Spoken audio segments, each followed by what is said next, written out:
ቀጥሎ የማልፈው ወደ መጽሐፉ ጉድለቶች ወይንም ያው የማሰባቸው ሲጀመር ብዙዎቹ እዚህ ውስጥ እኔም እዚህ ጠቅሼዋለሁ በፊክሽን መልኩ ማቅረቡ በጣም ጥሩ ነገር ሆኖ ሳለ ለትውልደቱ በግሉ በላኩለት ሰነድ ላይ ጠቅሼለታለሁ። ማንኛውም ጉዳይ ፊክሽናል የሆነ ስነ ጽሁፍ መሆን ይችላል። ፖለቲካም ይሁን ሳይንስም ይሁን ሃይማኖትም ይሁን ሌላው ነገር ግን ህግ አለ፣ ደንብ አለው። ሊትሬቸር ራሱን የቻለ ሊትሬቸር የሚያደርገው ስርዓት አለ። ፊክሽን ብለህ ስትመጣ በዋነኛነት ልቦለድነቱ ከሰብጀክት ማተሩ በጣም ያየለ ሆኖ መገኘት መቻል አለበት። ሰዎችን ከፖለቲካው ሪያሊቲ በላይ ተንሳፈው በልቦለድ መልኩ ሊያነቡት የሚችል ከፍተኛ አቅም ይዞ መገኘት መቻል አለበት። ያንን ማድረግ ካልቻለ አንድ ሰው ፊክሽን የሚለውን ነገር ትቶ በቀጥታ የፖለቲካ ትራክት ነው መጻፍ ያለበት። ይሄ አካዳሚክ ሰርክል ውስጥ በተለይ ኤስቴቲክስ የሚባለው የፊሎሶፊ ኦፍ አርት የሚባል ሳብጀክት የተማረ ሰው የሚያጣው አይመስለኝም ያለው። ስለዚህ ይሄ አንዱ ድክመቱ ይመስለኛል። እኔ በቀጥታ ለሌላው ፊክሽን በመሆኑ ሳቲስፋይድ አይደለሁም። ቀጥታ ማቅረብ ይችል ነበር ያለው የተሻለ ነበር። በተለይ አንዳንድ ይሄን ነገር የሚያውቁ ሰዎች ፊክሽን የማይሆንን ነገር ፊክሽን አድርጎ አቀረበ ብለው ቢተቹት ብዙም የሚያስገርም አይደለም ብዬ ነው የማስበው። ሌላው በዚህ መጽሐፍ ውስጥ የተመለከትኩት ነገር ለኔ የተለያየ ክርክር በሚቀርብበት ሰዓት ላይ በጽሁፉ አቶ ልደቱ የራሱን አቋም ባቀረበበት ጠንካራ አለ መሰረት የሌሎችን አቋም በዛ መልኩ አላቀረበም። ቅድም ወንድሜ አቶ አባይ ኢንተርቪው ላይ የቀረቡትን ነጥቦች ሲያሳይ እዛ ላይ በጣም ጠንካራ የሆነ ክርክር ለሰላማዊ ቢተኝነትና ለሰላማዊ እንቅስቃሴ አቅርበዋል። በኢትዮጵያ ኮንቴክስት ግን ሪሊ ሰላማዊ ትግል ይሰራል ወይ? በኢትዮጵያ ኮንቴክስት ህዝባዊ ቢተኝነት ይሰራል ወይ ሳይሆን ኮንቴክስቱ ይፈቅዳል ወይ? ሊመጣ ይችላል ወይ? በኢትዮጵያ ውስጥ ሪሊ ዋንኛው የለውጥ ማምጫ መሳሪያ ከሀገሪቷ ተጨባጭ ሁኔታ ምን እየሆነ እየመጣ ነው የሚለውን ነገር በዝርዝር እና ሌሎች ወገኖች ሊያስረዱት በሚችሉት አቅም አላቀረበውም። የእሱ አቋም ስላልሆነ ብቻ ነው ብዬ አይደለም የማስበው። ምክንያቱም በተለያየ ቦታ ተጽፈዋል፣ ስትሮንግሊ ያልቀረቡም መጽሐፉ ድክመት ነው ብዬ ነው የማስበው። ሌላ ከዚህ ጋር ተያይዞ እኔ ማለት የምፈልገው ሁሉም ሀሳቦቹ ቀና ናቸው፣ ምንም ጥያቄ የለውም ያለው በጦርነት ከሚመጣ ለውጥ፣ በአመፅ ከሚመጣው ለውጥ፣ በሰላም የሚመጣው ለውጥ በጣም ወሳኝ ነው። ብዙ ነገሮችንም መልክ በቀላሉ ማስያዝ የሚያስችል ነው። ነገር ግን ፖለቲክስ ተደጋግሞ የሚባል ነገር አለ። ኢትስ ዘ አርት ኦፍ ዘ ፖሲብል ነው። አንተ የምትመኘውና የምትፈልገው አይደለም። ይሄ ከቢዝማርክ ያለውን ማርክስም ያለውን ነው። ሂስትሪ እንት በፈለከው መንገድ ልትሰራው አትችልም ያለው ገቨርን የሚያደርጉ ሪያሊቲዎችና ህጎች አሉ። በሀገራችን እሺ ሰበስባለሁ። በሀገራችን የዚህ ህዝባዊ ቢተኝነትና የሰላማዊ ትግል ፕሮብሌሞች ኮንቴክስቹዋል ናቸው። የሀገሪቷ ፖለቲካ፣ ማህበራዊ፣ ኢኮኖሚ ሁኔታዎች ናቸው አስቸጋሪ ያደረጉት። እነሱ በዝርዝር አስቀምጦ አይሄድም። ሶስተኛው መጨረሻ ላይ የማቀርበው አንድ ነጥብ ዓላማ አለው። አቶ ልደቱ መስዋዕትነት ይከፍላል። አንድ ነገር አቺቭ ለማድረግ ነው እየታገለ ያለው። እኔ ጉልበቱንና አቅሙን የኢትዮጵያን ሪያሊቲ በደንብ አሴስ አድርጎ የኢትዮጵያ ፖለቲካ አሁንም ቢሆን መሳሪያ በያዙ ኃይሎች መጨረሻ ላይ ዲተርሚን የሚደረግ መሆኑን ተቀብሎ እነዚህ መሳሪያ የያዙ ኃይሎች እሱ የሚፈራውን አደጋ እንዳያመጡ ካሁኑ ምን መደረግ አለበት በሚል ላይ ጉልበቱ የሚጠፋበት ሁኔታ ቢፈጠር ሪያሊቲ ላይ ቀረበ የአቅምና የመስዋዕትነት ክፍያ ውስጥ ይገባል የሚል እምነት ነው ያለኝ። እሱ የሚለውን አይነት ህዝባዊ እምቢተኝነት በ45 ቀን ይሁን በኢትዮጵያ ውስጥ ባለው ተጨባጭ ሪያሊቲ ሊመጣ የሚችልበት እድል ዜሮ ነው። ሌላው እድሉ ነው ትልቁ። ይሄ ጉልበቱ ከህወሓት ጋራ፣ ከፋኖ ጋራ፣ ከኦላ ጋራ ቀጥሎ ሊደራጅ ከሚችሉ ጉልበቶች ጋራ ተያይዞ የሚመጣ ኃይል ነው። መሰረታዊ የሆነ ጉልበት ነው የሚመጣው። ሌላው ትልቁ ነገር እነዚህ ኃይሎች ተጠናክረው ሲመጡ ህዝባዊ እምቢተኝነት ሊመጣ ይችላል። መንግስት መውደቁን ሲያቅ ብቻ ነው ህዝብ በዛን ጊዜ ሊነሳ የሚችልበት እድል ሊፈጠር የሚችለው። የዛን ጊዜ የሚመጣው ህዝባዊ እምቢተኝነት ግን በጊዜ መልክ ሊያስይዘው የሚችል ዝግጅት አንደርግራውንድ ምን ካልተደረገ በቂምና በቀል የሚሄድ የተከፋና የተበሳጨ የተዘረፈ የተፈናቀለ ህዝብ ያፈናቀሉትን መልሶ ለማፈናቀል የሚሄድበት ሁኔታ ሊፈጥር ስለሚችል እንዲህ አይነቱን አደጋ እንዴት እናስወግደዋለን በሚል ነገር ላይ ስራዬ ብሎ ጥናት ቢያደርግና መፍትሄ ቢያቀርብ ለኢትዮጵያ ሪያሊቲ የተቀረበ ሶሉሽን ሊሰጥ ይችል ነበር ብዬ አስባለሁ። አመሰግናለሁ። እሺ አመሰግናለሁኝ። እስካሁን ባለው በጥሩ ሁኔታ ነው የመጽሐፍ ምረቃ ስነ ስርዓታችን እየሄደ ያለው። እዚች ጋር ምናልባት ጴጥሮስና በቃሉ የምታስገቡት መልእክት ካለ አንድ ስሎት እንፍጠር ብዬ ነው። የቀረቡ የፕሌጆች ካሉ የመጽሐፉን ስፖንሰር የማድረግና የመሳሰሉትን ሁለታችሁም ማቅረብ ትችላላችሁ። አንዳችሁ ቅድሚያ መውሰድ ትችላላችሁ። አመሰግናለሁ። እኔ ልቅደም መሰለኝ። የሚሰማ ከሆነ ልቀጥል። እንግዲህ ጥሪዎች የመጡ ነው፣ መጽሐፍቶችም ፕሌጅ የተደረጉ ነው። የተወሰኑትን በስም እጠራለሁ የመጀመሪያ ዙር፣ ከዛ ለበቃሉ እድሉን እሰጣለሁ። በእኔ በኩል ገብሩ ቻርሊ 20 መጽሐፍት ከእስራኤል ፕሌጅ አድርገዋል። ከተማ ብርሃኔ 100 መጽሐፍት ከቨርጂኒያ፣ አቶ አሰፋ 15 ከዱባይ፣ እንዲሁም ሻማይ አለማየሁ 20 መጽሐፍት ከዩኬ፣ ብርቱ ተቋራጭ 100 መጽሐፍት ከአትላንታ፣ ፕሮፌሰር ስጦታው 30 መጽሐፍት ከካናዳ፣ ሊያ ሃርቤ 20 መጽሐፍት ከስዊድን፣ ሰይድ አብደላ 15 መጽሐፍት ከዚሁ ከዩኤስኤ፣ ፈለቀ ወርቁ 55 መጽሐፍት ከቺካጎ፣ ዶክተር ሽፈራው ገበያው 20 መጽሐፍት ከዲሲ ነው። ሌሎችም አሉ፣ ወደ ኋላ ላይ እመለሳለሁ። ለበቃሉ እንድውልስ በቃሉ አመሰግናለሁ። ቴዲ አመሰግናለሁ። በነገራችን ላይ ሁለት የአቶ ልደቱ አያሌውን ስልክ የምታውቁ ሰዎች ቀጥታ በሱ ልታረሱ ትችላላችሁ። ኢትዮጵያ ውስጥ ያላችሁና መጽሐፉን የምትፈልጉ ሰዎች ቴክስት ነው ማድረግ የሚጠበቅባችሁ፣ መደወል አይጠበቅባችሁም። ሌሎች ስፖንሰር አድርጋችሁ ለሌሎች ሰዎች እንዲደርስላችሁ የሚፈልገውን ደግሞ የስፖንሰር የምታደርጉትን መጽሐፍ ብዛት እና አካባቢያችሁን መግለጽ ትችላላችሁ። መግለጽ አንፈልግም የምትሉ ሰዎች ደግሞ ካላችሁ አካባቢውና የመጽሐፉን ብዛት ብቻ በስልኮችና በተቀመጡ የዋትስአፕ አድራሻዎች ልታረሱ ትችላላችሁ። አንደኛ አቶ ካሳይ ታደሰ 15 መጽሐፍ ከካናዳ ስፖንሰር አድርገዋል። ዳውድ ከሪም እንደዚሁ 50 ከቦስተን አሜሪካ ነው። ማስረሻ ያሬድ 25 ሜሪላንድ አካባቢ ነዋሪ ናቸው። ተገኘ መለሰ 15 አውሮፓ ውስጥ ነው ያሉት። አቶ ሙልጌታ ዘለቀ 100 ከአትላንታ አሜሪካ ነው። ፕሮፌሰር ስጦታው 45 ከካናዳ፣ አገዘ ኤርሚያስ 30 ከአትላንታ፣ መታፈሪያ 40 ከሜሪላንድ፣ የአመራር ልህቀት 20 ከዩኤስ አሜሪካ ነው። እጅጉ ጌትነት 85 ከዩኤስ ነው ስፖንሰር ያደረጉት። ሌሎችም ብዙዎች አሉ፣ ወደኋላ እንመለሳለን። ቴዲ በጣም ጥሩ። ስለዚህ መጽሐፎቹ እንደዚህ ባለመልኩ 100 መጽሐፍ፣ 85 መጽሐፍ፣ 30 መጽሐፍ፣ 20 መጽሐፍ፣ 10 መጽሐፍ እየተባለ ስፖንሰር እየተደረገ ያለው በኢትዮጵያ ያላችሁ አንባቢዎች የተፈረመበት በአቶ ልደቱ የተፈረመበት ዲጂታል ኮፒ እንድታገኙ ለማድረግ ስለሆነ ደግሜ ላሳስብ። እነዚህ ዛሬ በስክሪን ላይ የምትመለከቷቸውና እዚህም አልፎ አልፎ የምንገልጻቸው ስልኮች ለነዛ የበለጠ ቢሆን መጽሐፉ ለእናንተ እንዲደርስም የተመቸ ሁኔታ ስለሚፈጥር ቴክስት አድርጉልን ወይ የጽሁፍ መልእክት ላኩልን። ሌሎቻችሁም እንደዚሁ ስፖንሰር የምታደርጓቸውን መጽሐፎች አበራክታችሁ በአደረጋችሁ ቁጥር ወደ ተከታታዮች የሚደርሰው የመጽሐፍ ቁጥርም ያድጋልና በዚህ መጽሐፍ ላይ የተነሱት ሐሳቦች በስፋት ተደራሽነትም እንደዚሁ በዛው ልክ ይጨምራል ማለት ነው። እሱን አድርጉ። በየቻናሉ ያላችሁ ሁሉ ይህንን ስርጭት ላይክ ማድረግ፣ ሰብስክራይብ ማድረግ፣ ቻናሎቹንም አትርሱ። ይህን የምትከታተሉባቸውን ቻናሎች ማለት ነው። እንቀጥላለን።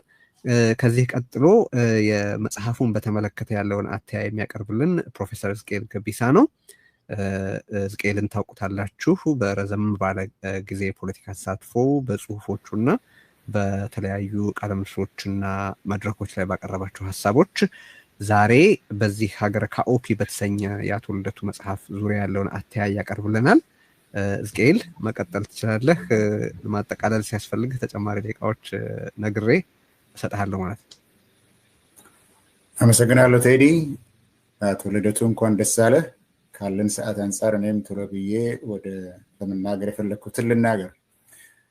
ልቦለድ ልበለው፣ ልቦለዶች፣ ፖለቲካ ቀመስ ልቦለዶች በዓለም ታሪክ ውስጥ በስነ ጽሁፍ ታሪክ ውስጥ በቀጥታ አብዮትን ወይም ለውጥን አቀጣጠሉ ማለት ባይቻልም ለውጥ እንዲመጣ የተቻላቸውን የበኩላቸውን አስተዋጽኦ እንዳበረከቱ ሁላችንም እናውቃለን።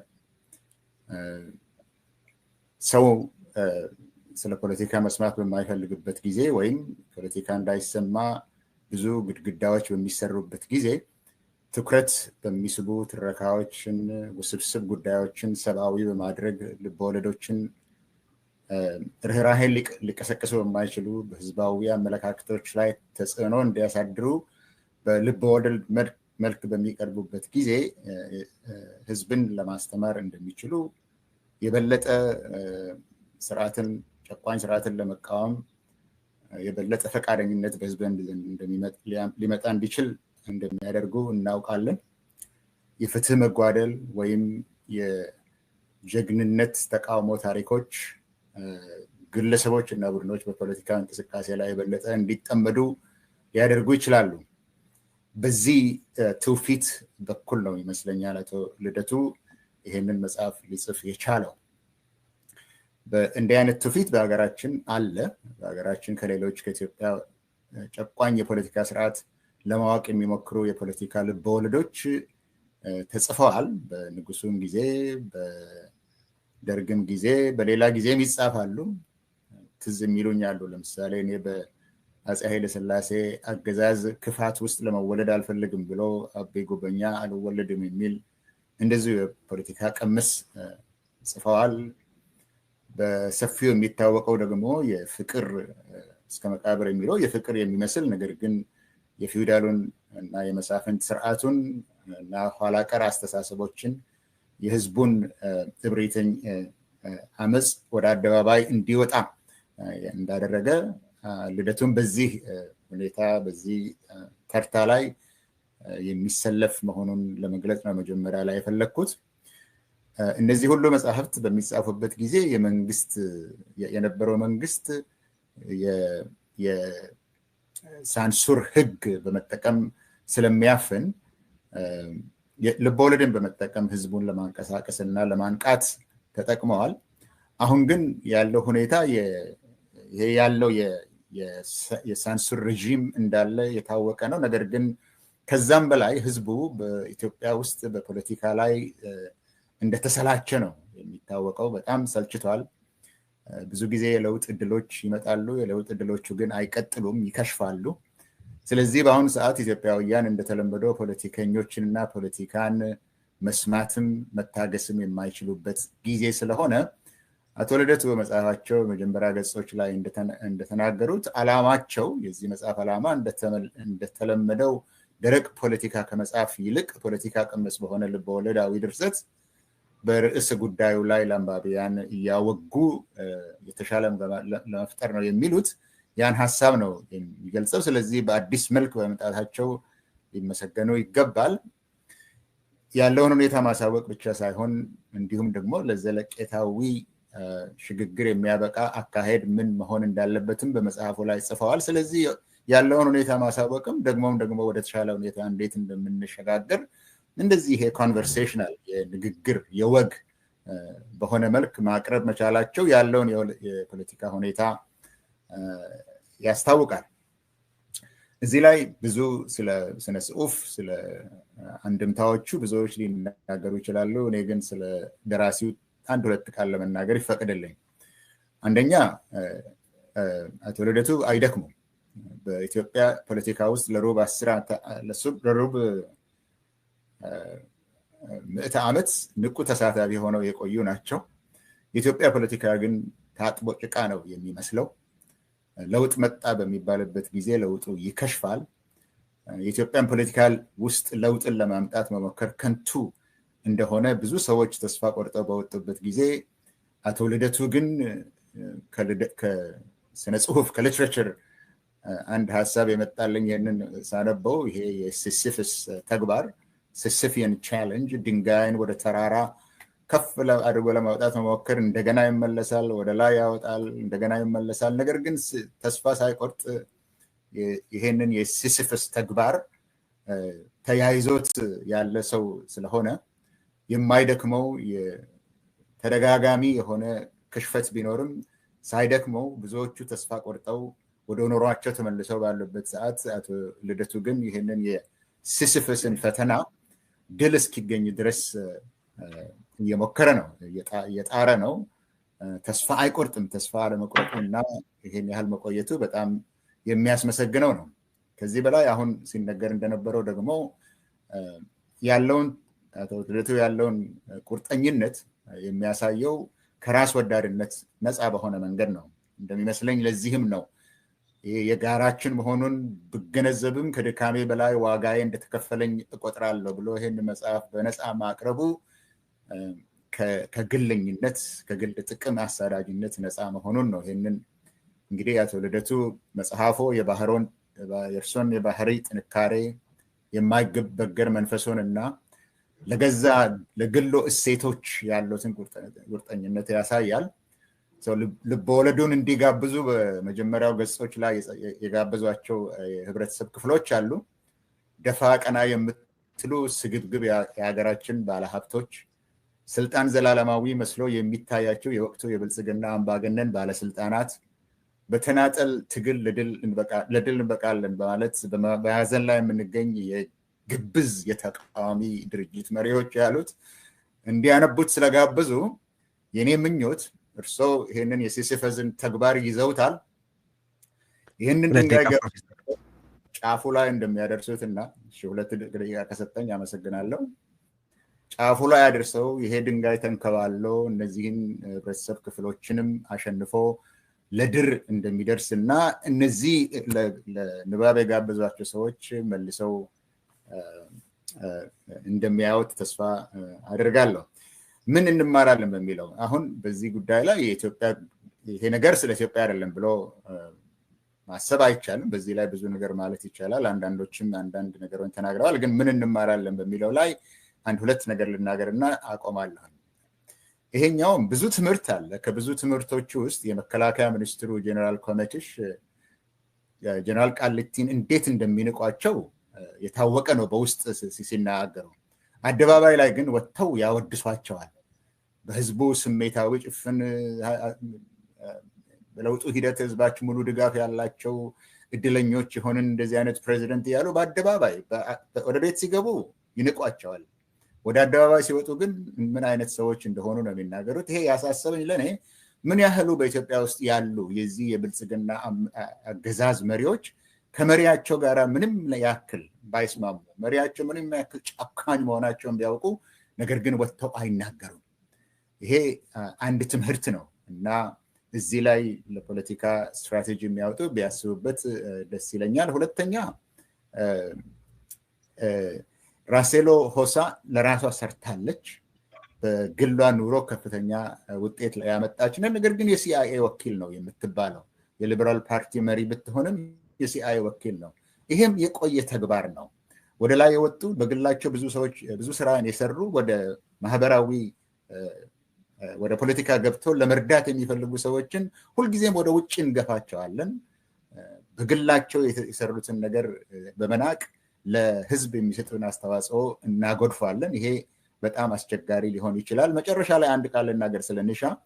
የህሊና ሰዎች ሁልጊዜም አሉ። ሁልጊዜም ማስጠንቀቂያ ይሰጡናል። ነገር ግን በጭራሽ አንሰማቸውም። ይልቁንም ያለ ማስረጃ ስለነሱ እናወራለን። ብዙዎችን ገጸ ባህሪዎች እዚህ ውስጥ በምናይበት ጊዜ መልሰን ራሳችንን የምናሸንፍ ሰዎች ስለሆንን ከዚህ ብዙ ነገር እንማራለን። ብዙ ነገር ማለት ይቻላል፣ ግን ካለን ሰዓት አንፃር ይሄንን ለማለት ነው የፈለኩት። አመሰግናለሁ። እሺ፣ በጣም አመሰግናለሁ ሕዝቅኤል። እንግዲህ በየመሃሉ መልእክቶች ካሏችሁ ንገሩኝ። ጴጥሮስና በቃሉ እያስገባን መሄድ እንችላለን። እስካሁን ባለውም ጥሩ እየሄድን ነው፣ ግን ከዚህ የበለጠ ተሳትፎ እንፈልጋለን። በመላ ዓለም ያላችሁ ኢትዮጵያውያን ይህ መጽሐፍ በኢትዮጵያ ውስጥ ላሉ በርካቶች በተፈረመበት መልኩ ለዜጎች መዳረስ እንዲችል የበኩላችሁ እንድታደርጉ ማሳሰብ እወዳለሁ። በተቀመጡ ስልክ ቁጥሮች በቴክስት እየጻፋችሁ ይህን ያህል መጽሐፍ ስፖንሰር አደርጋለሁ፣ ይህን ያህል መጽሐፍ እገዛለሁ፣ ወይም ስፖንሰር በማድረግ ለዚህን ያህል ሰዎች መጽሐፉ እንዲዳረስ ማድረግ እፈልጋለሁ እያላችሁ ፕሌጅ ማድረግም ትችላላችሁ። በተጨማሪ እዚሁም ራሱ በተቀመጡት ቁጥሮች በተለይ ጴጥሮስ ወይ በቃሉ አንዳችሁ የዜል ቁጥሮቹ እንደዚሁ አስታውሳችሁ እዛው ራይድ አዌይ ክፍያ መፈጸም የሚቻልባቸው መንገዶችም እንደተዘጋጁ አውቃለሁ። ስለዚህ እሱንም አድርጉ ማለት እወዳለሁ። እንቀጥላለን። ምናልባት ከማለፍ በፊት የተወሰኑ ነገሮች ላንሳ። የዜል ቁጥሩን ለማስታወስ ያክል 2027740046 በዜል እና በካሻፕ ማግኘት ትችላላችሁ። ወይም ደግሞ በሀገረ ካኦፒ.com ላይ በሚለው ድረገጽም በመጠቀም ቀጥታ ዌብሳይት ውስጥ መሄድ ትችላላችሁ። የመደበኛና ዋትስአፕ ስልክ ቁጥሮቹን በድጋሚ ልጥራቸው። 2029292929 የኮዱ የካንትሪ ኮዱ አሜሪካ ነው። ሌላኛው 301414141 ለመጥራት በጣም ቀላል የሆነ ለመያዝም የማያስቸግር ቁጥር ነው። በዚህም እንዲሁ ዋትስአፕ እና በቀጥታ መደበኛና በዋትስአፕ ማግኘት ትችላላችሁ። በዋትስአፕም በቴሌግራምም ደግሞ ማግኘት የምትችሉበት 40445683337 እንዲሁም ደግሞ 2027740046 እነኚህም ካንትሪ ኮዳቸው የዚሁ የአሜሪካ +1 የሆኑ ቁጥሮች ናቸው። በመደበኛና በዋትስአፕ እንዲሁም በቴሌግራም ማግኘት የምትችሉባቸው ናቸው። ፕሌጅ ያደረጉ ሰዎች አሉ። ወደ ሰዎቹ ከማለፊ በፊት ባለቅኔው ያለፈ ጥረታችንን ሳስታምመው ትዝ ሲለኝ ከሞከርነው ይልቅ ያልሞከርነው ነው የሚቆጨኝ እንደሚለው በሀገራችን የተደራጁ ትግሎች ከአንድም 2-3 ጊዜ ሞክረናል። በሰላማዊ ትግል ደግሞ የተለያዩ ሙከራዎች ቢሆኑም ደግሞ አንጀት አርስ በሚል መልኩ አልሄድንም። አቶ ልደቱ በዚህ መጽሐፍ አማራጭ ሀሳቦችን በተደጋጋሚ በቃለ መጠይቅ የሚላቸውን በፖለቲካዊ ልቦለድ ደግሞ በዚህ መልኩ አቅርቧልና አንብቦ ይህንን መመካከር ጥሩ ነው ብዬ አስባለሁ። ይህንን ለኢትዮጵያውያን እንዲደርስ መጽሐፉ ፕሌጅ ያደረጉ ሰዎችን ስም ልጥራ። መኮንን ቢኒያም 20 መጽሐፍት ከዚሁ ከዩኤስ፣ ሰፊው ጥላሁን 15 ከሳንዲያጎ፣ ጥላሁን ሮቤል 70 መጽሐፍት ከዚሁ ከዩኤስ፣ አምዴ ዮብ 15 ከቨርጂኒያ፣ አዳነ እንደሻው 20 መጽሐፍት ከዩኤስ፣ ገብረ እግዚአብሔር መኮንን 16 ከስዊድን፣ ታደሰ ካሳ 15 ከዩኬ፣ ተፈራ ዳንኤል 30 ከሜሪላንድ፣ አስፋ ሰለሞን 20 መጽሐፍ ከዩኤስ፣ አምዴ ዋሲዮን 25 መጽሐፍ ከዩኤስ ናቸው። አመሰግናለሁ ቴዲ። እሺ በጣም አመሰግናለሁ። በቃሉ የቀረ መልእክት አለ ከመሻገራችን በፊት? በቀጣይ ዙር ልምጣኔ። በጣም ጥሩ። እሺ እስካሁን እንግዲህ ተናጋሪዎቻችን መጽሐፉን በተመለከተ ያላቸውን እይታ በጥሩ ሁኔታ ነው እያቀረበ ያሉት። በእውነቱ ሀሳባቸው በጣም የደረጀና የተቀነበበ ነው። በዚህ በጣም አመሰግናችኋለሁ እስካሁን ላላችሁ ተናጋሪዎች። እንቀጥለም ግን ከዚህ በኋላም ተናጋሪዎች እንደዛ እንደሚሆኑ እርግጠኛ ነኝ። ርዕዮት ዓለሙ ናት ቀጣዩ ተናጋሪያችን። ርዕዮት ጋዜጠኛ ናት። በተለያየ መልኩ ለመገናኛ ብዙሃንና የመናገር ነፃነት ትግል በማድረግ ትታወቃለች። በመገናኛ ብዙሃን በኤሌክትሮኒክስ እና በፕሪንት ሚዲያ ላይ ሰርታለች። በአሁኑ ወቅት የምንጊዜ ሚዲያ በማስኬድ ላይ ናቸው ከባልደረቦቿ ጋር። እናመሰግናለን ርዕዮት፣ መቀጠል ትችያለሽ።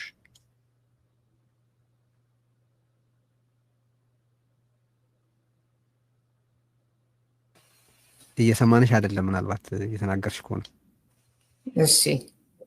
እሺ አሁን መቀጠል ትችላለሽ። አሁን ትሰሙኛላችሁ? አዎ አሁን ይሰማል። እሺ በቅድሚያ አቶ ልደቱን እንኳን ደስ አለ ልለው ፈልጋለሁኝ። የተፈረመበት መጽሐፉን ስለላከልኝ እንዲሁም ደግሞ አስተያየቴን እንዳጋራ ስለጋበዘኝ በጣም አመሰግናለሁ።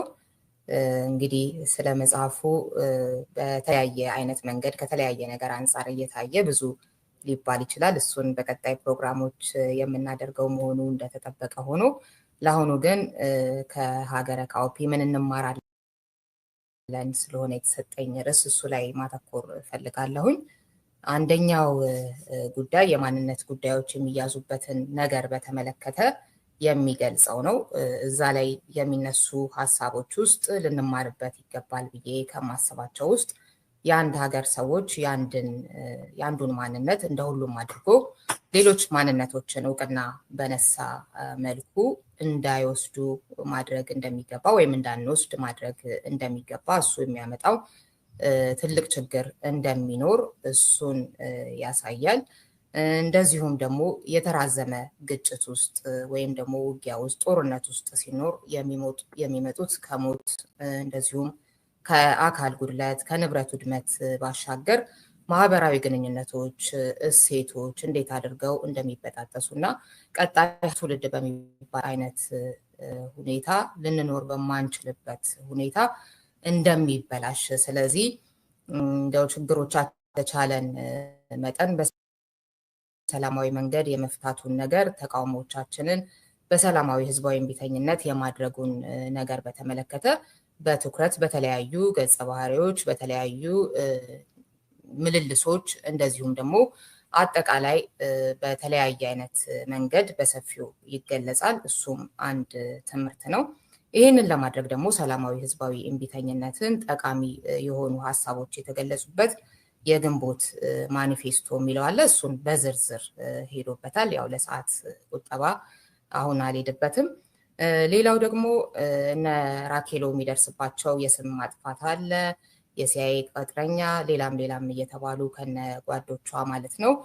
ለምንድን ነው በእነሱ አረዳድ የተሻለ ያሉትን ሀገርን ካለችበት ሁኔታ ሊያወጣ ይችላል ያሉትን ሀሳቦች ስላቀረቡ ብቻ ከሌላው የተለየ ማለት ነው።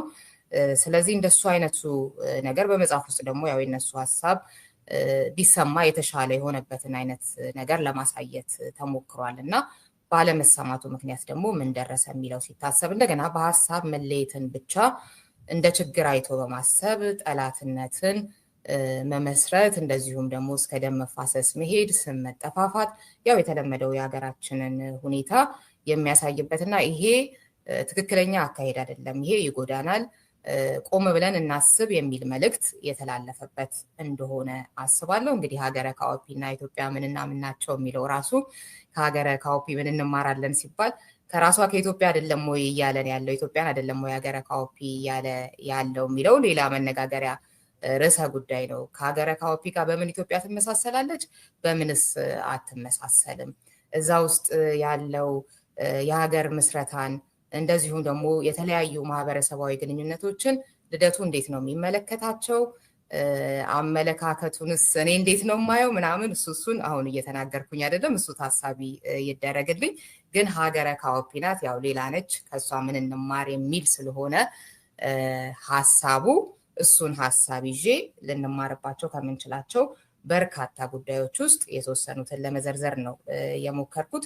ሌላው ያልተገባ ፉክክር የኔ ሀሳብ ብቻ ይደመጥ የሚለው ነገር የት እንዳደረሳቸውም እንደዛው ያሳየናል እና በገዢው ፓርቲም እንደዚሁም በተቃዋሚዎችም በኩልና እሱንም ያልተገባ ፉክክር አያስፈልግም፣ ሰጥቶ መቀበል የሚባለው ነገር አንዳንድ ጊዜ ከኔ ይቅር የእሱን ልስማ እንደዚህ የሚባለው ነገር ምን ያህል አስፈላጊ እንደሆነና አላስፈላጊ እልህ ወዴት አይነት መጠፋፋት ውስጥ እንደሚከት፣ ሌላው ደግሞ ብንቅሽ ነው ወይ ያገባውሽ አይነት ነገር የሚላት የባልና ሚስቱ የመከላከያ ሚኒስትሩና የባለቤቱን የፖለቲከኛዋን እንደዚሁ ውይይቶች ስንሰማ ያው ይሄኛው ማህበረሰብ ላይ እንደዚህ አይነት አመለካከት አለ፣ ይሄኛው ላይ እንደዚህ አይነት አመለካከት አለ የሚባለው ነገር አንዳንዴ እውነት አንዳንዴም ግነት አንዳንዴም ውሸት የሆነው ነገር ማለት ነው።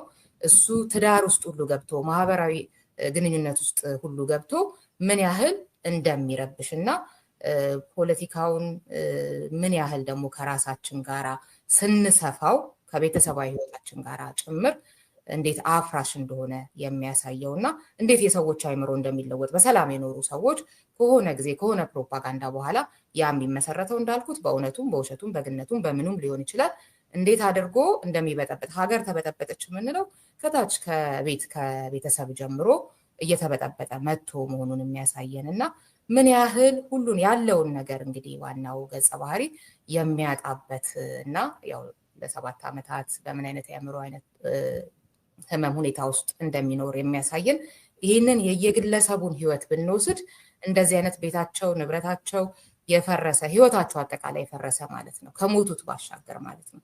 ከሞቱት በታች እየተባለ የሚገለጸው አይነቱን ሰዎች ያየንበት ዋናው ገጸ ባህሪና ይሄ የፖለቲካችን ብልሽት የስንት ሰዎች ህይወት እንደሆነ በተግባር የብዙ ሰዎች ህይወት ነውና አንዳንድ ጊዜ ቁጥር አድርገን የምናስባቸውን ሰዎች አይደለም አንድ ገጸ ባህሪ ተደርጎ ሲመጣ በሱ ህመም አማካኝነት ስንቱ ይሆን እንደዚህ ታሞ ያለው የስንቱ ህይወት ይሆን እንደዚህ የተበላሸው የሚለውን እንድናስብ እንደ ሰው እንድናይ ከቁጥር ወጥተን የሚያደርግ ነገር አለው። ሌላውን ነገር እንግዲህ በሌላ ፕሮግራም ስለመመለስበት እዚህ ጋር ላብቃ። አመሰግናለሁ።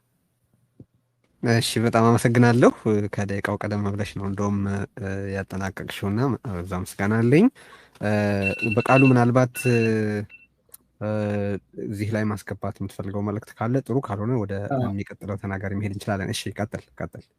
አንደኛ ተመልካቾቻችን እየገለጽን ያለ ነው 15 እና ከዛ በላይ መጽሐፍ እየገዙ ያሉት መሆኑን እንዲያውቁ ነው።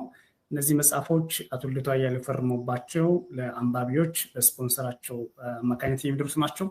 በተለይም ሃርድ ኮፒውን ደግሞ ለመግዛት በአማዞን ይለቀቃል። እሱም ተደራሽ ለማድረግም $35 ነው፣ ለዚህኛውም $30 ነው። ስለዚህ ከ15 መጽሐፍ ላይ